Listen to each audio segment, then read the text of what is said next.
Assalamualaikum warahmatullahi wabarakatuh. Kami dari kelompok 1 akan mempresentasikan mengenai kebudayaan Islam periode Rasulullah Shallallahu alaihi wasallam. Di sini saya akan membacakan anggota dari kelompok 1. Yang pertama ada Nadira dengan NIM 2017 101219. Yang kedua ada Nadia Nur Aziza dengan NIM 2017 403 108. Yang ketiga ada Muhammad Farhan Faisal dengan NIM 2017 403 122. Yang keempat ada Lia Anjani dengan NIM 2017 403 136.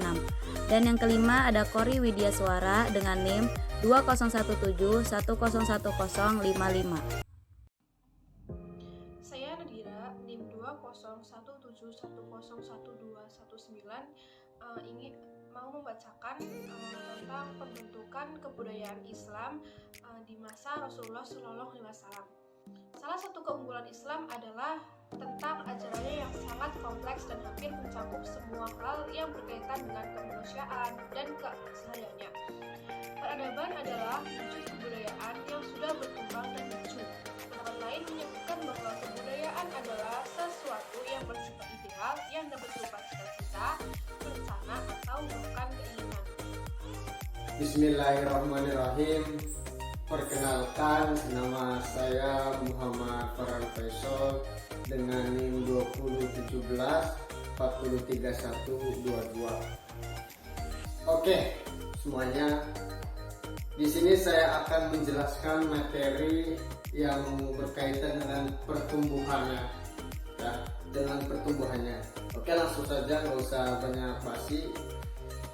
Islam yang diwahyukan kepada baginda kita, kepada Nabi Muhammad SAW, telah membawa bangsa Arab yang semulanya terbelakang, bodoh, tidak terkenal, dan diabaikan oleh bangsa-bangsa lain,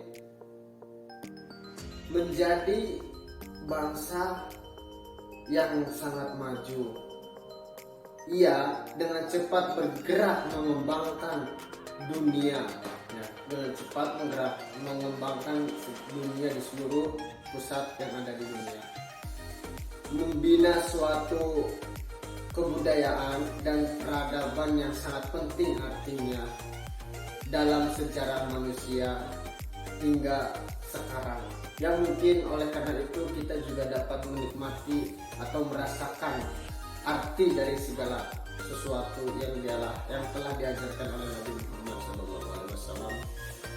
Mungkin cukup kayak gitu aja materi yang saya akan curhatkan, yang saya akan sampaikan kepada kalian. Apabila ada kesalahan, mohon maaf, ya mohon maaf lah intinya. Sekian, terima kasih. Saya Lia Anjani dengan NIM 2017403136 akan memaparkan materi tentang peletakan dasar peradaban Islam yang dibangun oleh Nabi Muhammad SAW. Pendidikan, yang pertama adalah di bidang pendidikan, yaitu upaya pengentasan buta huruf. Masyarakat Arab dikenal dengan masyarakat buta huruf. Pada masa awal hijrah Nabi di Madinah, membuat terbukanya kesadaran baru terhadap baca tulis. Madinah, yang sebagian penduduknya adalah orang Yahudi, sedikit lebih maju dalam dunia tulis menulis.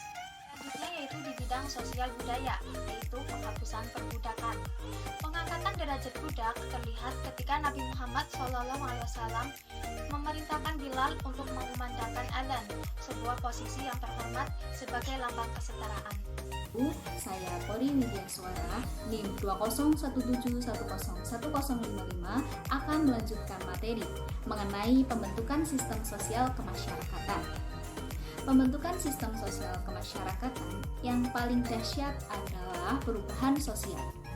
Dalam tulisan Ahmad Al-Husairi diuraikan pada masa Nabi, peradabannya dilandaskan dengan asas yang diciptakan oleh Nabi di bawah bimbingan wahyu. Di antaranya, yang pertama, pembangunan Masjid Nabawi. Lembaga utama yang dibangun Rasulullah adalah masjid. Pertama, Masjid Quba, lalu Masjid Nabawi setelah Rasulullah tiba di Yastrib. Masjid yang dibangun Rasulullah selain disediakan untuk tempat ibadah, juga digunakan sebagai tempat pertemuan Rasulullah dengan para sahabatnya. Di tempat ini pula, kaum muslimin melakukan kegiatan belajar, mengadili suatu perkara, berjual beli, bermusyawarah untuk menyelesaikan persoalan-persoalan umat, dan berbagai kegiatan lainnya. Yang kedua, persaudaraan antara kaum muhajirin dan ansor.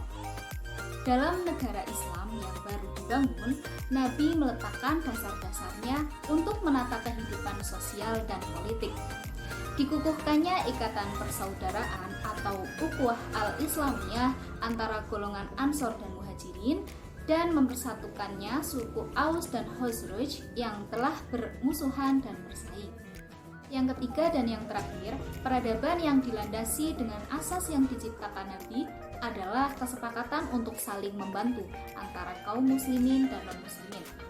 Di Madinah ada 3 golongan manusia, yaitu kaum muslimin, orang-orang Arab, serta kaum non-muslim, dan orang-orang Yahudi.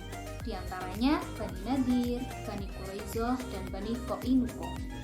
Rasulullah melakukan kesepakatan dengan mereka untuk terjaminnya sebuah keamanan dan kedamaian.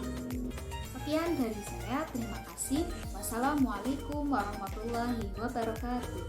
Saya Nadia Nur Aziza dengan NIM 20174031108. Di sini saya akan menjelaskan perkembangan kebudayaan Islam periode Rasulullah SAW. Turunnya wahyu itu, Nabi diberi tugas oleh Allah supaya bangun, melemparkan kain selimut, dan menyingsingkan lengan baju untuk memberi peringatan dan pengajaran kepada seluruh umat manusia sebagai tugas mendidik, tugas suci, dan tugas mengajarkan Islam. Tempat itulah pendidikan Islam pertama kali muncul. Pendidikan dan pengajaran yang diberikan Nabi di Mekah ialah pendidikan keagamaan dan pendidikan akhlak, serta menganjurkan kepada seluruh umat manusia supaya mempergunakan akal pikirannya, memperhatikan kejadian manusia, hewan, tumbuh-tumbuhan, dan alam semesta sebagai anjuran pendidikan akhliyah dan ilmiah. Sekian pemaparan materi dari kelompok kami terkait kebudayaan Islam periode Rasulullah SAW. Kami selaku kelompok 1 pamit undur diri. Kurang lebihnya mohon maaf. Wabillahi taufiq wal hidayah. Wassalamualaikum warahmatullahi wabarakatuh.